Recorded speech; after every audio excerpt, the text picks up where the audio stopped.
గూడూరు పట్టణంలోని ఎమ్మెల్యే పాసం సునీల్ కుమార్ నివాసంలో చిట్టమూరు మండలం కొత్తపాలెం గ్రామానికి చెందిన గుండె జబ్బుతో బాధపడుతున్న రామ్మూర్తి అనే రోగికి సీఎం సహాయ నిధి నుండి ఎల్ఓసి 4,50,000 రూపాయలు మంజూరు పత్రాలను వారి కుటుంబ సభ్యులకు ఎమ్మెల్యే సునీల్ కుమార్ అందజేశారు.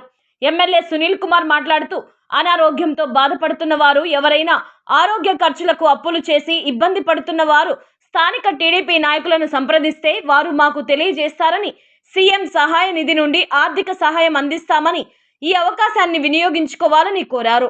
పలు గ్రామాల నుండి ప్రజలు వచ్చి ఎమ్మెల్యేను కలిసి తమ సమస్యలను తెలియజేశారు.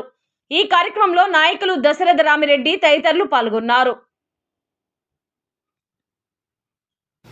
ఈరోజు చిట్టమూరు మండలం బురదగాలి కొత్తపాలెం పంచాయతీలో ఎర్రబోతుల రామ్మూర్తి అనే ఆయనకి హార్ట్ ప్రాబ్లంగా ఉండింది.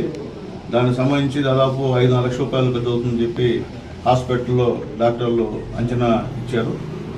మేము అక్కడ ఉన్నటువంటి పెద్దలు మా శివకోటారెడ్డి గారు మా పిల్లల్ని పంపించారు. పంపించిన తర్వాత మేము సీఎం గారితో సంప్రదించిన తర్వాత సీఎంఆర్ఎఫ్ కింద 4,50,000 రూపాయలు ఎల్ఓసి చంద్రబాబు నాయుడు గారు శాంక్షన్ ఇచ్చారు. ఆయనకి మనస్ఫూర్తిగా ధన్యవాదాలు తెలుపుతున్నాం బాబు గారికి. ఎందువల్లంటే నిజంగా ఇప్పటి వరకు నా కాన్స్టిట్యున్సీలో 80,10,617 రూపాయలు సీఎం రిలీఫ్ ఫండ్ మీద పేదవాళ్ళకు తీసిచ్చారు ఈ 1 ఇయర్లోనే.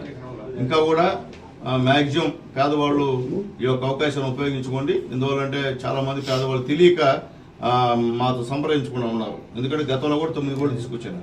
కాబట్టి దయచేసి లోకల్గా ఉన్నటువంటి మా నాయకుల్ని సంప్రదించండి, లేదంటే ఇక్కడికి వచ్చి పార్టీ ఆఫీసులో సంప్రదించండి. ఏదైనా ముఖ్యంగా లోకల్గా ఉన్న మా నాయకులు సంప్రదిస్తే మాకు కూడా పలానా తెలుస్తుంది. కాబట్టి ఎవరన్నా సరే బాధపడుతున్నా ఎలక్షన్ తర్వాత హాస్పిటల్లో ఏదైనా డబ్బులు ఖర్చు అయ్యంటే ఆ బిల్స్ మెడికల్ బిల్స్ ఉన్నాయి, కానీ ఖచ్చితంగా మీరు ఖర్చు పెట్టిన దాంట్లో ఖచ్చితంగా సగం తీసుకొస్తాం, దాంట్లో ఏం డౌట్ ఏం లేదు.